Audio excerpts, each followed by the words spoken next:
點解正確呼吸對長者好重要？有冇試過緊張嘅時候，只係可以做到啲好淺嘅呼吸？好，依家咧就示範一下點樣企直個人啦。咁首先咧，收緊下巴，將個腹部收緊 pat pat 向前推。咁呢個咧就係我哋企直嘅時候啦。第二樣嘢咧就係點樣可以用到腹式呼吸。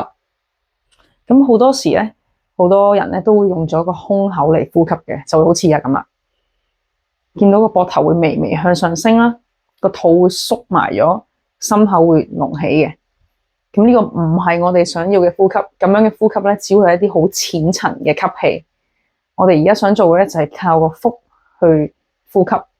咁可以點樣做咧？試下兩隻手放喺腹嘅側邊，然後想像將啖氣吸落個肚，將背脊、胸口、肚放大嘅感覺。而家一齊試下咯。吸氣，吸氣嘅時候，你會見到個肚係會脹開嘅，感覺一下背部有冇一齊打開嘅感覺。再試一次啊，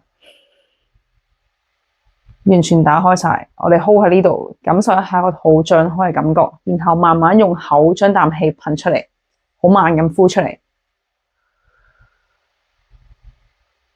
呼氣嘅時候，個肚就會縮翻埋噶啦。我試下打側身體啊，咁本身咧兩隻手就放喺肚嘅側邊啦，然後我哋試下吸氣落個肚度，記住要企直個人啊，唔好咁樣趌起咗個 pat pat，個肚突咗出去，企翻直個人，收下巴，一齊用吸啖氣落個肚度，見到個肚脹開咗啦，然後用個口慢慢呼出嚟，呼出去嘅時候，個肚就會慢慢收縮翻噶啦。如果咧企喺度做嘅時候覺得有啲困難嘅話咧，可以試下第二個方法，就係拍埋牆做，咁靠埲牆去提你，唔好拗腰，個 pat pat 唔好向後趌起咗。